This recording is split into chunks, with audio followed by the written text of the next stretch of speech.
welcome to the Everything Went Black podcast. This next episode, I'm really excited about. We have Josh Warmaster Barnett as our guest. Josh is a former UFC Heavyweight Champion and an MMA legend, in my opinion. He's fought for Pride, the UFC, Strikeforce, and numerous other organizations. He's a cool guy, metalhead, into horror movies, comics, all the stuff that I think is rad. So I'm really excited to have him as a guest. Before we get cracking on the episode, I just want to mention our Patreon campaign. You go to patreon.com, Everything Went Black podcast, and you can help support the podcast for as little as $1 a month. I'm not just looking to take your money. I'm actually looking to really upgrade everything, get some new equipment, turn this whole operation into a full-blown media platform where we can have some shows, documentary, type stuff, and just kind of step things up to the next level. In addition to that, if you want to support the podcast, you can check out some of the sponsor links I have at everythingwentblackmedia.com. If you're into nutrition, I have Onnit's MCT oil. If you're into the training, I have the link that goes to the unconventional equipment that Onnit has for sale, such as kettlebells, battle ropes, maces, clubs, that sort of stuff. And if you need something to put your gear in, there's a link to Datsusara, which they make these incredible hemp-made bags, gear bags, grappling shorts. They even have chopsticks, which are made out of hemp, which I find quite interesting, and eventually I'm going to get those as well. I currently use the fanny pack. I have one of those gigantic gear bags I put all my stuff in, either when I'm training or if I go out on tour. That's pretty much all my luggage. So it's a great company. Chris was a guest several years ago on the podcast. Really cool guy, and I believe in their product. Last but not least, we have Savage Gold Coffee. If you're a coffee lover, go to savagegoldcoffee.com and place an order. And another way that you can help support the podcast is just telling your friends. Spread the word, give us a review on iTunes, star ratings, that sort of stuff. If you want to get at me on Twitter, at MikeHillHQ. I'm on Facebook, Instagram, Mike_Hill_primate. And if you want to email me directly, you can hit me at mike.hill@everythingwentblackmedia.com. So aside from Vince, I think we have another common acquaintance with Champ Morgan. Yeah. The angriest leprechaun. The angriest leprechaun. Yeah, I've known Champ for many years, man. Like our bands have played together. Like, I've known him for a good 15 years. How'd you get to meet Champ? I met him at Maryland Death Fest when he was still with Kill the Client. Oh, yeah. Still doing Kill the Client. And he came up to me, he goes, and told me what a huge fucking fan he was. And I'm like, well, dude, that's pretty awesome. And then I watched him play, listened to his shit, and hung out with him up there over the weekend. And he's a solid dude. Yeah, he's a great guy. So whatever happened to your podcast? You were doing a podcast a couple years ago, and I caught a bunch of the episodes. Basically,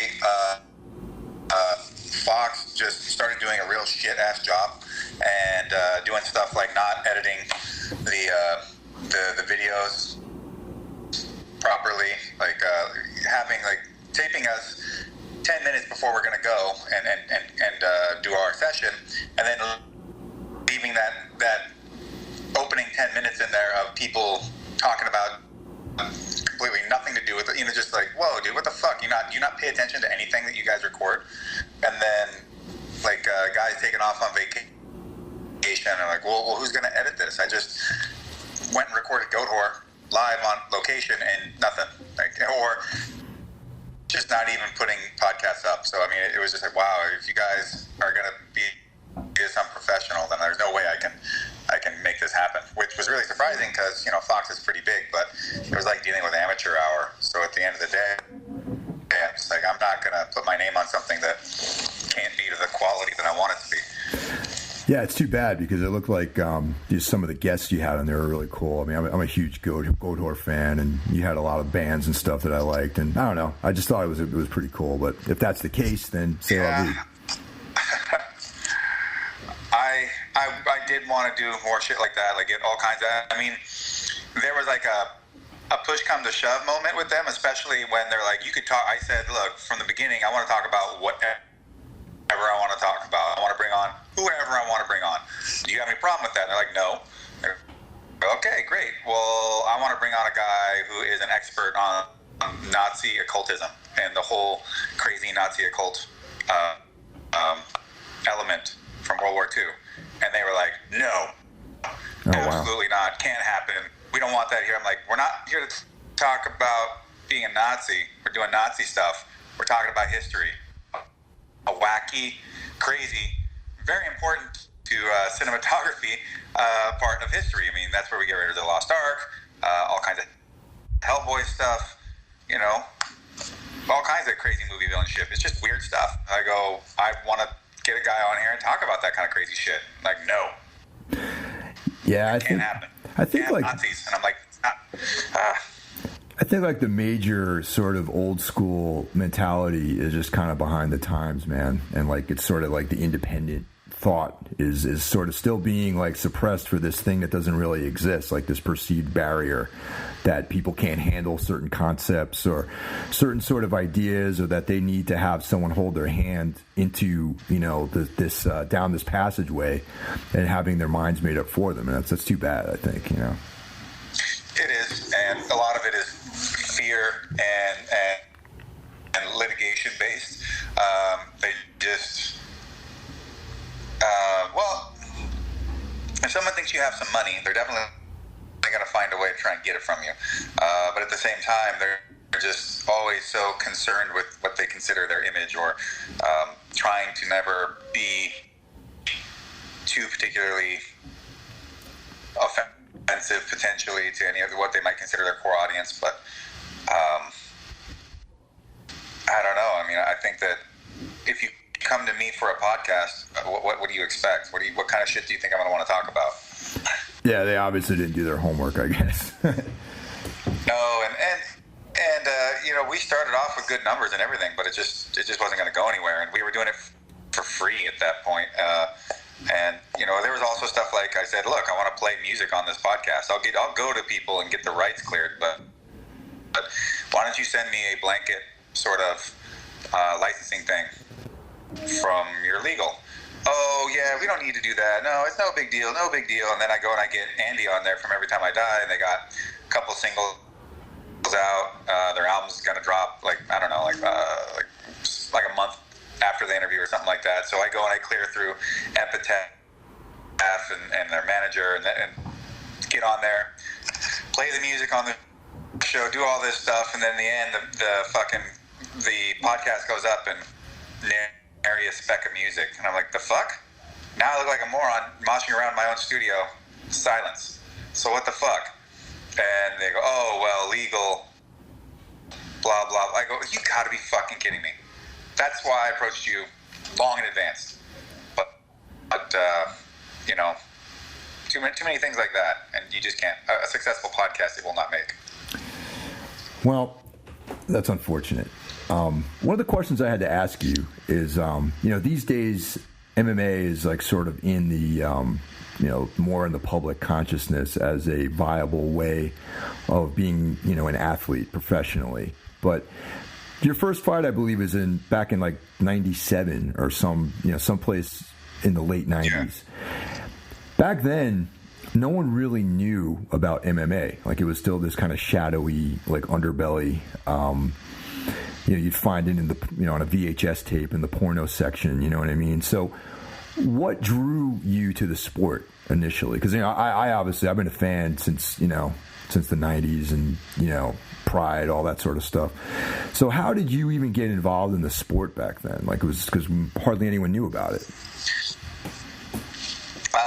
I just stumbled my way through the dark, basically, swinging at whatever came my way, and eventually it led to being a professional fighter. But at the time when I saw it in high school and as a sophomore, I go, oh, well, I'm going to do this one of these days. I just didn't know how. And then from there it was training any sort of martial arts stuff I could do. I was a high school wrestler, and just keeping that in mind. And then when the idea of trying to figure out way to go out and fight was something that I was really considering. It was like, well, okay, I'm going to train boxing here, and I'll go train with this guy, and this dude did Thai boxing, and this guy did karate, and just trying to pick up as much as possible and just find people to spar with, or even when it got to after I'd had my first fight, which I didn't know where I would go and fight. I didn't know where opportunity would lie. And by chance, an old wrestling coach knew of this place, AMC Pancration, and how they were holding fights in Washington. And so I happened to be on winter vacation, got an opportunity on 11 days notice to step in and fight this grown man who's a professional, and won my first fight. And after that, it was, well, we'd like you to come back in the summer and fight again. I was like, well, that gives me something to work towards. But while I was in university in Montana, I would try to fight anybody that I could, be it see the guy doing some sort of anything in a gi of any sort, and just come up to him and be like, hey, dude, I see you do martial arts. You ever watch UFC? Yeah, what do you think of that? Oh, you think it's pretty cool? All right, well, what do you think about fighting? Like you and me. And just talk people into getting into fights. And we'd negotiate rules and just go at it. And it was a different day and era, but there just wasn't a place to do that. And there weren't even professional fight schools, really. They didn't exist either. So at some point I had to move back to Washington if I was going to follow this, because AMC Pancration was one of the only actual full-time fight schools that I could think of. And that's how I got on my way. A lot of your career was overseas in Japan. So, I mean, being, sort of at a young age, I imagine international travel wasn't something you did a whole lot of prior to that. So what was like that culture shock like? Well, I was always a huge fan of Japanese culture, from movies and comic books and things like that, and video games. So I was excited. I had been really pumped and jazzed to try and get to Japan one day. As even like a 12-year-old kid, I really wanted to go over there. That was something that was a dream at that time. And when I did live in Washington, I never really went anywhere. I'd been to Oregon and Montana and Idaho. I never really got to go anywhere or do anything. But part of fighting also was that it was such an international sport that I knew that it would take me around the world. And so for me, I didn't see a better opportunity to travel the world, meet different cultures, and punch its people in the face. So being able to do that and get paid for it all at the same time seemed like the best of everything. That's pretty awesome. So, I mean, all right, so I know back when I was like in my early 20s and the first time I'd even been to Europe, it was just like a totally different experience, man. So, I mean, what sort of impact did that have on you? You know what I mean? I know I came back from Europe the first time I went over there, and I was like, man, I feel like a completely transformed like individual, Well, it was a massive element to growth as a human being for me, because I ended up joining New Japan Pro Wrestling in 2002, and then at a point I was staying over there. I was there pretty much all the time training Bob Sapp, and then I got this New Japan deal and started going on the road touring pro wrestling. So we would travel all over on tour in buses, all over Tokyo, all over Japan, and then fighting in between tours. And things like New Japan did do some MMA stuff called Ultimate Crush, fighting in Okibambaye, and an event in Pancrase. So I lived in Japan for 2 years, and then at one point with Pride, I was fighting so often I was there every other month anyways. But living abroad helped expand the way I thought about things, especially because Japanese culture and American culture are very different. And everything has its pluses and minuses, but just to be fully immersed in a completely different way of being culturally, whether you like it or you don't, is a real eye-opening experience that has a very, in my opinion, a very great opportunity for positive growth, period. And so it's always been kind of a disappointment to me that last I had known about the stat as far as Americans possessing passports, it's something like under 30%. And I just thought, well, that's a travesty, because until you get out there and see the rest of the world, you really don't know what the fuck you're talking about. So, yeah. Yeah, it really is shocking, actually, now that you mention that, especially in this day and age with the current administration and this like very bizarre fear-based sort of attitude that a lot of Americans have about foreigners in general. The fact that it's the typical situation of a person being afraid of, or even not even knowing the right question to ask, like thinking that they know what question that they need fulfilled, or like, oh well, this is the issue. It's like, well, actually no. I mean, of all the shit that you don't know, you don't even know what you don't know at this point. You're still so out of it.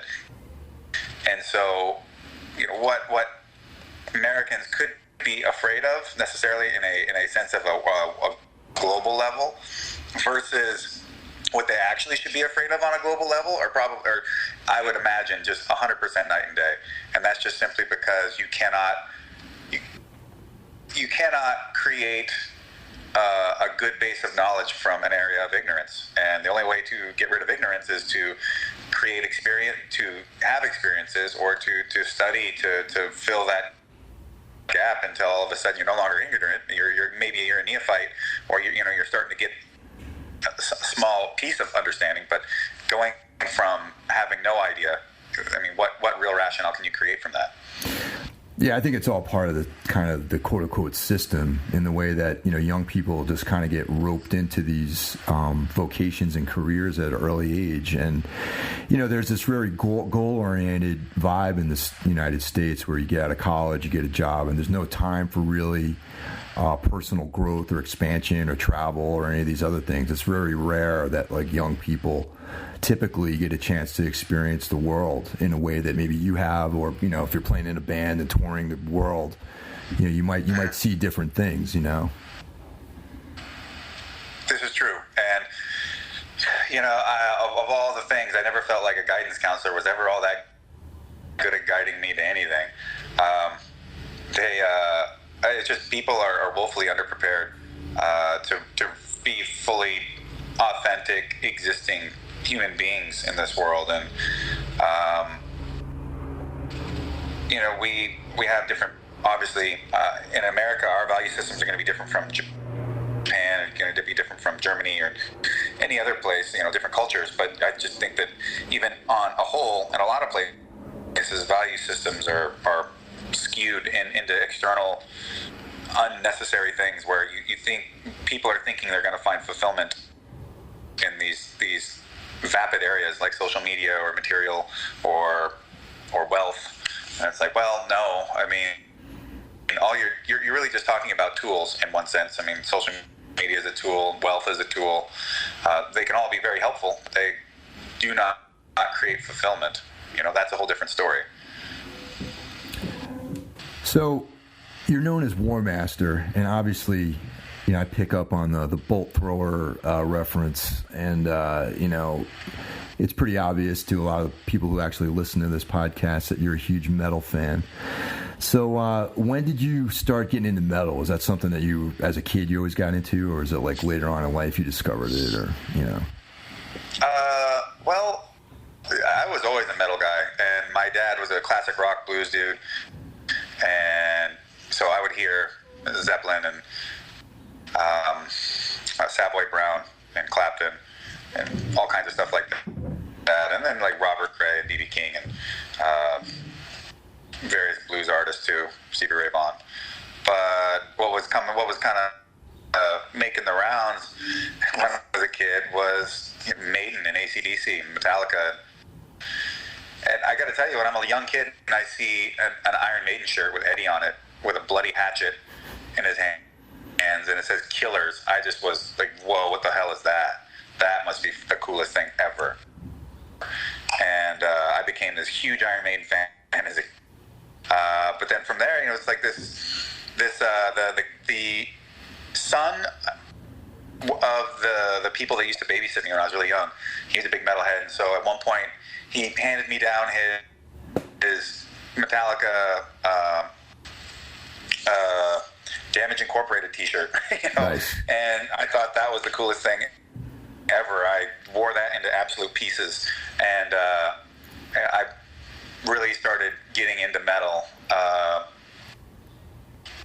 Well, before we go any further, I have to ask you real quick: are you a Di'Anno guy or a Dickinson guy? I'm both. I can't pick one or the other, simply because when I hear Dickinson sing Di'Anno stuff, it doesn't sound right. It's about the only one he can really do where I'm like, that's good, is Iron Maiden, but the Di'Anno stuff is so much kind of dirtier, punkier. It's got just a whole different feel to it, and it just doesn't sound right coming out of Bruce. No, it just doesn't, and his voice is amazing. But I don't know if Di'Anno could do Bruce stuff either. So I like each for themselves, and I don't consider them completely separate bands, because obviously with Steve Harris writing so much of it, yeah, I'm split right in the middle there. I don't cross-pollinate them. For me, I kind of favor the Di'Anno stuff as far as personal taste goes, but you got to give respect to Bruce for his ability, man, and the fact that the dude's like in his 60s and he's still in phenomenal shape, running around stage, and voice sounds excellent. My first Maiden album really was Peace of Mind, and so I was a big Dickinson guy all the way. And then when I bought Killers as a tape, I'm going, this isn't Bruce Dickinson. I didn't know that, but I fucking loved it, and it grew on me. And I love the kind of the raspier vocals of Di'Anno, and it's all Iron Maiden, man. And if it's Iron Maiden, I'm usually pretty into it. Have you heard Di'Anno's other band that he did called Battle Zone? It's a band that came out after. No, I can't say I have. It kind of demonstrates the fact that he kind of needed Steve Harris, in my opinion. He needed someone with his caliber of songwriting ability to really make him shine, I think, Well, there's a lot that goes into making a band, as I'm sure you were well aware of. Yeah. So all those moving pieces, there can be something so utterly critical other than the thing that people see right out in front. So, that wouldn't surprise me in the least. Steve Harris is a metal god, and there's a reason for it. But, it's from Maiden to Metallica and AC/DC, although I'm a Bon Scott AC/DC guy. That's my preference. But at some point, I started getting into things like I saw Dead Embryonic Cells on Headbangers Ball. I was blown away. Like, what the fuck is that? Now, this is something completely different. And then I saw Lack of Comprehension by Death, and I started getting into much more heavier metal offerings, and just being like, there's a whole different side to things. And at first, it was a little hard for me to get past certain stuff. Like, the first time I heard Cannibal Corpse was like, the fuck? But then again, the first time I heard Slayer's Show No Mercy album, it scared the shit out of me. Yeah, definitely. I thought I was going to hell for listening to that thing. And Slayer's Season in the Abyss was one of my absolute fucking favorite albums growing up, and I loved Megadeth and Metallica both. But at one point I started seeing, because I'm a big nerd, and I would play Warhammer 40K and Warhammer Fantasy Battle, and so this role-playing game stuff, and I would see these covers on these CDs, and they're all Warhammer shit, and I'm like, what the fuck is that? Whatever it is, it's got to be amazing. Bolt Thrower? I want to hear that.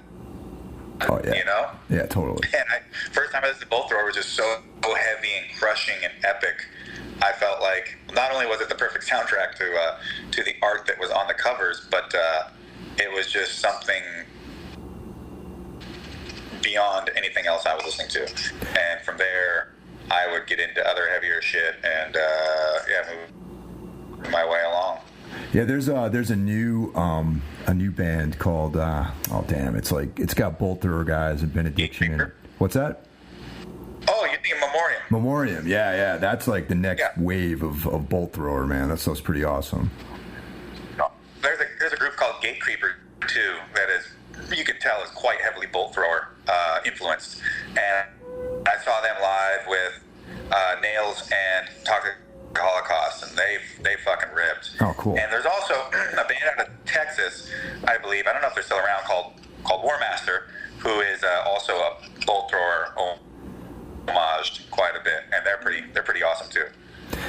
Yeah, that sort of long-reaching arm of that kind of slow brooding, it's like they're a death metal band, but they have this like plodding vibe to it, Bolt Thrower, and that's like something kind of, yeah. They've got like a beat you could nod your head to too, of all things. Yeah, definitely. And there's like a bunch of bands in Germany that I played with actually over the years. One of them's called Fear is the Path to the Dark Side. And it's the same kind of vibe. It's like black metal vocals with like that Bolt Thrower sort of creepy like brutality to it. It's just like anything that's in that genre. I'm like pretty much sign up for it, man. It's like you know what I mean? Got your flavor. Oh yeah, man. Seeing Bolt Thrower live was one of the greatest things, one of the greatest concerts I have ever seen. I remember the first time at MDF in 07. The first time they'd been back in the States for 13 or 15 years or something like that. And I had got to know them through email of all things. Just being like, yo guys, I really love your music. If I could ever do anything if I would love to use it as I walk out or do anything to support you guys, I would 100% love it. And they were just super stoked. They're like, oh fuck, really? All right, cool. So I started walking out to Bolt Thrower music, and even had the Bolt Thrower logo on my shorts, like as a sponsor logo for this Fight and Affliction. And then there was this game, Electronic Arts MMA, and because of me, you can choose Bolt Thrower as a sponsor logo that will either be on your ring or on your fighter's shorts and stuff like that, and along with Metal Blade Records. So you can get metal as fuck in Electronic Arts MMA, which is pretty old now, but still, I thought there's got to be some metalhead kid that was going to turn that game on and be like, fuck, I can be sponsored by Bolt Thrower? That's amazing. But I got to meet those guys, and they're just as nice as can be, and as nice as you think that is, they're nicer than that, which is a real pleasant surprise. And then watching them play live, they just crushed. I mean, the place was so packed. That place, Sonar, is kind of under an overpass and in a kind of gritty area, and this outdoor stage was set up, and there was so many people there, you couldn't press like a fucking squashed rat in between anybody. It was just a madhouse, and that's where I met Champ, and it was just an epic moment. And then when they came back through again, I saw them at MDF, and then they did a tour of a bunch of different locations through the U.S., and I get buddies and bands going, hey dude, can you hook me up? It's sold out. And I get tickets for folks, and then I get these text messages afterwards from people in fucking known bands going, that was the heaviest thing I've ever seen in my life. That was like the most crushing show ever. Yeah, man, you can't really beat Bolt Thrower. I remember when they first came back, everyone was like real stoked about it, and I am really looking forward to that Memoriam stuff. They just have that 1 7-inch out, and I think they have a full length coming out later this year. And I think that's going to be really cool if it makes it over here to the States. But these days you never know.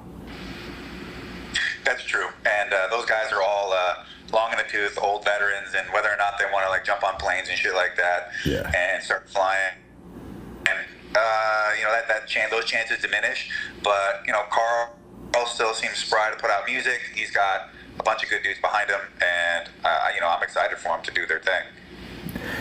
You know, some of your fight walkout shirts, I noticed like some of the artwork is like sort of comic book inspired. You're a comic fan, I'm assuming, right? You mentioned Hellboy and all that sort of stuff. Yeah, massive. Yeah. So, massive. You know, I mean, what kind of goes hand in hand with this whole discussion of brutal metal and fighting is Conan the Barbarian. Is that something you ever get into, like Robert E. Howard's Conan? Oh yeah, I used to buy the paperbacks when I was young. I'd read all the old Robert E. Howard stuff. I got to be honest, my favorite Conan, what would I call it? Favorite Conan media, let's say, because I mean it really stretches, doesn't it? But my favorite Conan media is the Dark Horse graphic novels that they were doing with Kurt Busiek and Kerry Nord.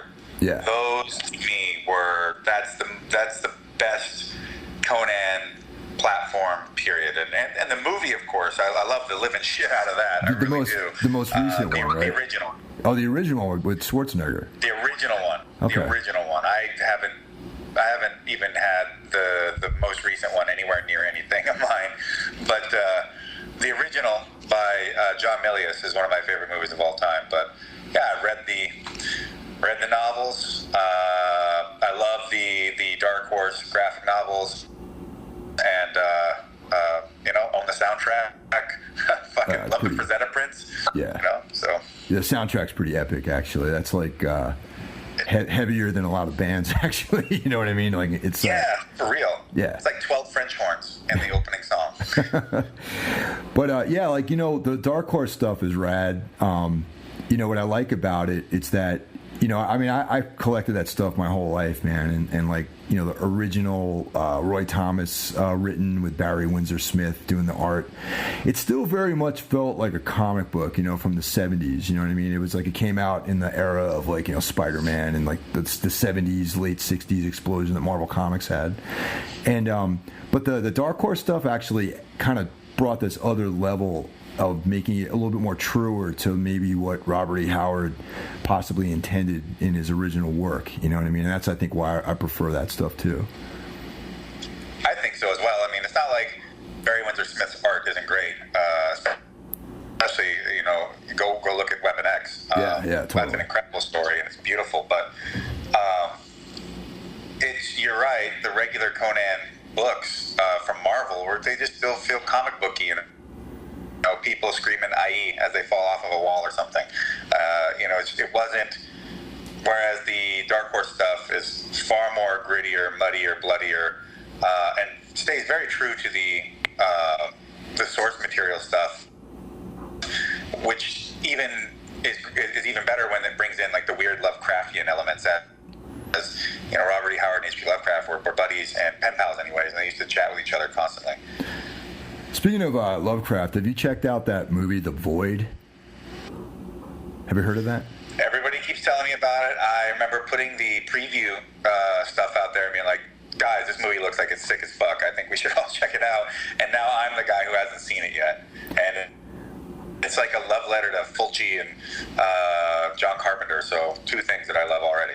Yeah, it's. I remember we all went to go see it at a midnight show here on the big screen. There's like there's a theater here in Brooklyn called the Nighthawk Cinema, and they have you know, artsy films, stuff that's like, you know, of a wide variety, not just like horror. It's very similar to that theater in Austin. Animal Draft House. Yeah, there you go. That's it. Yeah, they serve food, and you're not crammed in there like an animal with all these other people. You actually have a table, and you can spread yourself out and be comfortable. And they had a midnight show, I think, just one night only on the big screen of The Void. So, you know, of course, you know, got a group, you know, a couple people went out, and it really was like, you know, pretty much lived up to all the hype, in my opinion. I mean, you know, of course there's some haters out there that want to, like, you know, nitpick things to death, but for me, being a huge fan, always will be.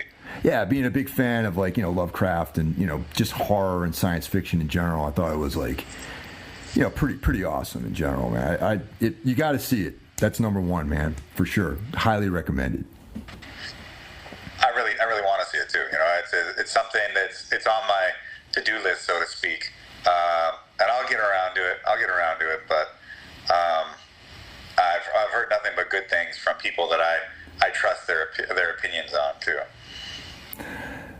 So a while back, I caught you in a movie, Never Back Down 3, No Surrender. True enough. Yeah. And, I'm a big Michael Jai White fan. I mean, he was Spawn, so, how can you not love Michael Jai White?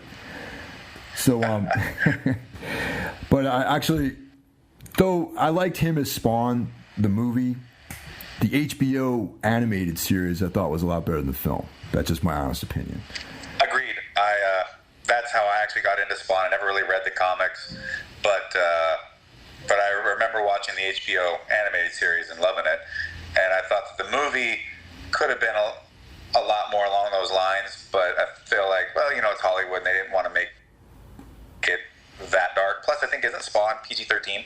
Yeah, and that was a big disappointment to me about that movie, was that it needed to be rated R. And, the animated series definitely had that R-rated vibe to it, you know what I mean? And, I was a little bit let down by it. But anyway, so... Any more acting coming up, or was that like a one and done thing for you? Or are you going to get more into that? No, I mean, I've done 3 features so far.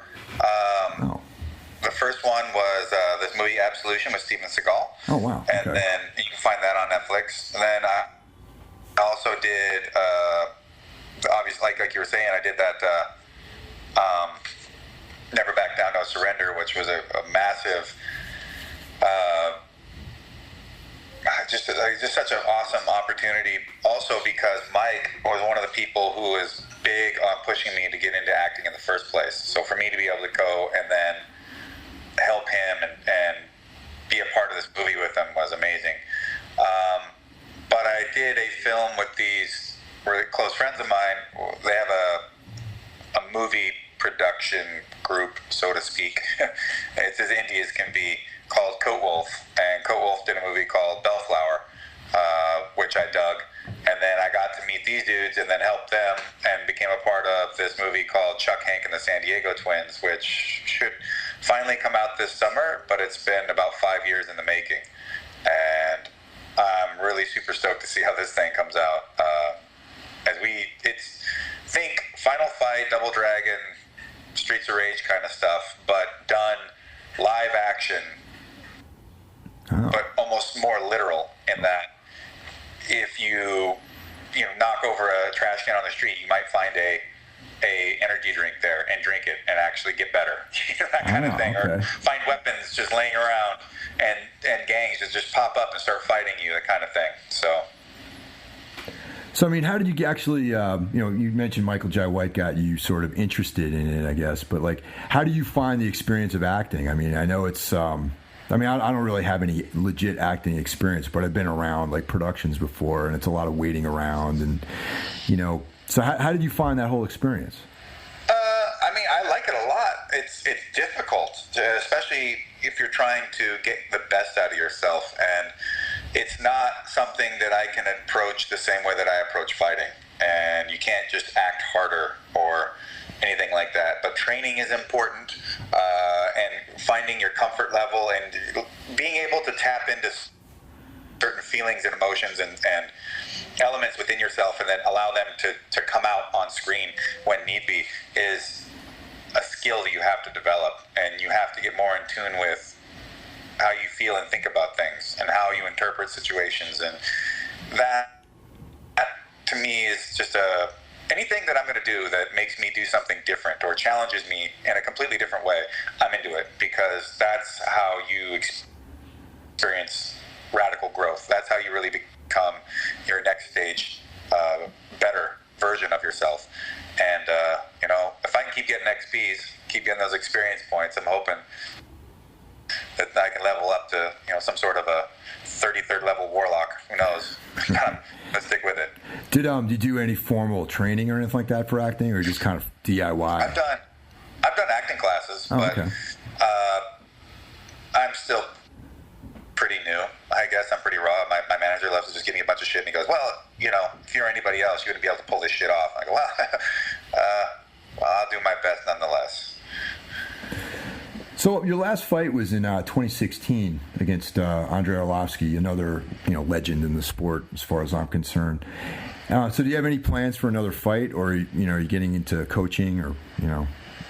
Well, I've been coaching for a while. Yeah. Even even though even as a active athlete, I've been coaching athletes for a very long time.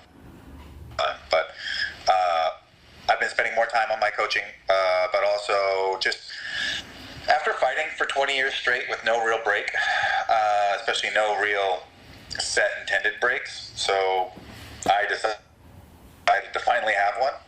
And I took a real vacation after my last fight that didn't really involve anything to do with business all that much. And got to see Europe finally, fully. And then since then, I just haven't had the interest to put myself back into training camps and things like that. But I have it's still sitting under the surface, and there's still more I want to do with it. It's just, I know that the life of fighting is going to be a lot shorter at this point than the life of everything else that I'm involved in. So I'm wanting to make sure that these jump-off points are going to be created and tendered in such a way that when I do stop fighting, they'll be available. And that's the thing, is that when you fight, you put everything else aside, and you can't take these acting opportunities. I had a movie, it wasn't even that long of a shoot, but I was a fairly heavy character in the movie, and it would have been a great role for me, and they're like, how about we could just 5 days, just like, well, no, I can't do it. I can't get out of camp. I can't risk the chance of losing my momentum in what I'm doing here, and then go into that fight any less than 100%. So everything suffers when you fight, even you, and hopefully your opponent. But I'm just putting some time into that, and had some big personal change, big change in my personal life. So it seemed like, well, glad I don't have any fights on the horizon. So. Do you still like train in new styles at all, or are you pretty much Well, I'm always altering the mixture, always messing with the structure that already exists to try and find new things, and a lot of that has to do with me just trying to always find new ways of growth, but also because I train all these people, and they all fight differently. They're all fighting different fighters, and there's always a lot of variables out there. And I want to be able to account for these variables and have the best solutions to any problems that should arise. And,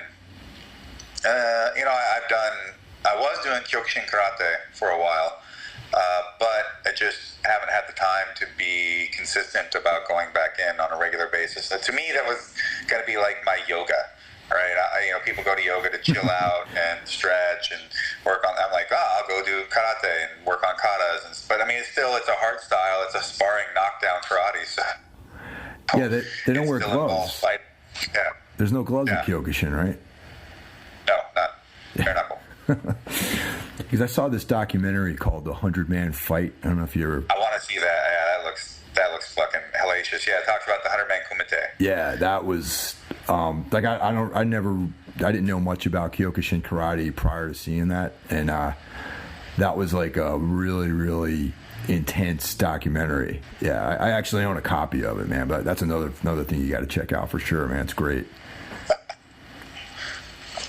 Oh yeah, so one of my students is a Kyokushin black belt, who's also he's a junior world champion, and he's like a world weight category 4th place and 3rd place, I think. But he's also the youngest ever to compete in the World Open Kyokushin Karate tournament at 18 years old.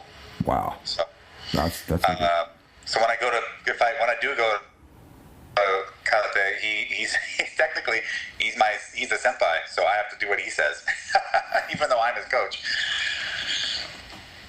Yeah, that's it's funny, man. Like someone had sent me like a trailer of that movie, and at first I was like, the 100-man kumite. I'm like, that's I thought that was like a Jean-Claude Van Damme like blood sport. I didn't even know it was a real thing until I saw that documentary, and it was pretty mind blowing. There's not a lot of people that have gone through the 100-man kumite. It's just too grueling. So the big topic that I have amongst all my colleagues here, have you seen the new Twin Peaks series? I have not. But that's also partially because I don't even have my TV set up. Not that I don't have a TV. I just haven't got it set up. Yeah. No, that's something I've been looking forward to ever since I think I first finished watching the second season like years and years ago. Sort of anticipating the return of that and completion of that epic that David Lynch did. So that's like kind of the big thing we got going on here. Oh yeah. Well, I'm a fan of David Lynch's stuff. From all the way back to Dune and Blue Velvet, and I dig his work. So I somehow think I'll be into it. Yeah, no, definitely. It's definitely worth it. Because there's like this sort of.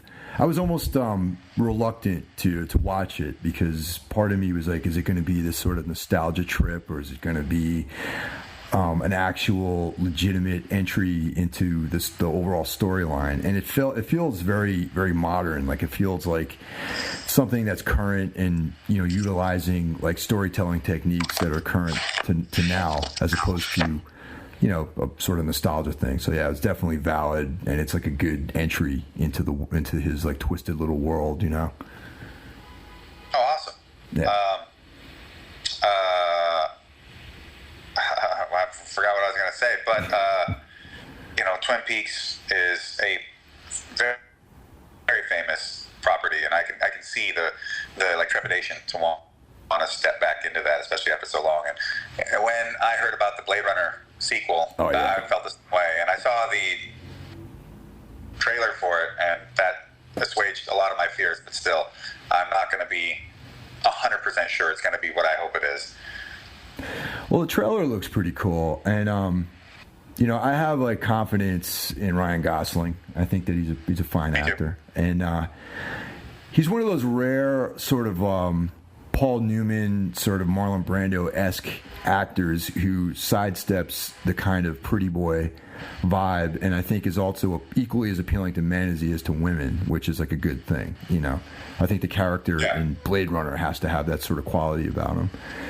And just the concept of Blade Runner, I mean, in the technological advances that we've seen since that movie was made, I feel like that's becoming more and more part of like almost like a speculative, speculation of where society's heading, Yeah, I mean, and Blade Runner being heavily influenced by, a lot of elements, and then from that, even the influence of Blade Runner on Neuromancer, which is a series of books by Gibson. These guys really were visionaries in ways about how society would change in a lot of ways, and how technology would influence society. And a lot of what they have written about, or what you might see in Blade Runner, is becoming reality. And I guess one could argue that on a metaphysical scale, did knowing or seeing the things from the book and from the movies, did they influence the creation of them in our actual time, or were they more just guesses that have come correct from what humanity would find would be necessary as technology would advance, like where they would put their energies into creating new tech. But in either case, Blade Runner is my favorite movie of all time, the final cut version, and I'm really looking forward to seeing this sequel, especially because, like you said, Gosling is pretty great at what he does. He's likable across the board, and it even looks like Harrison Ford's really putting it on out there, because it was cool to see him in the last Star Wars movie. Oh yeah, that's right. Yeah, he was giving it his best. Oh yeah. No, he's they're definitely one of the like an A-list guy when it comes to like his abilities as an actor, for sure.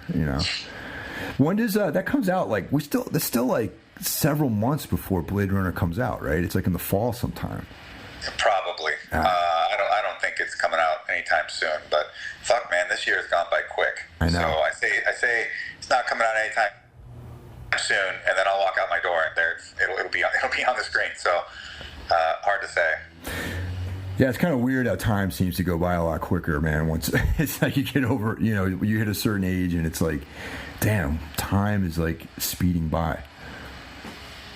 It is, and I think a lot of that has to do with how much responsibility we have to take on, and how much day-to-day stuff we're always taking care of. That isn't necessarily, it's not dependent on just our own sense of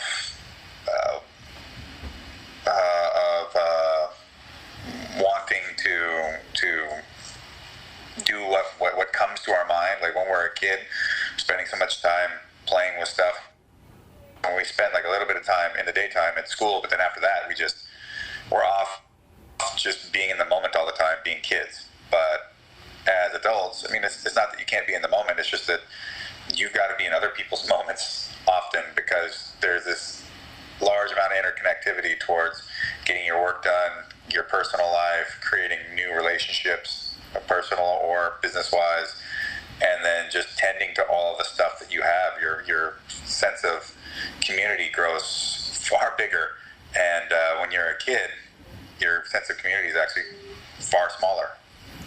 Yeah, that's true, man. I remember getting out of high school, and I'd only been away to college for maybe 2 months, and pretty much the whole world was like the town that you grew up in, and like your couple of classmates and your parents and maybe their friends or some relatives.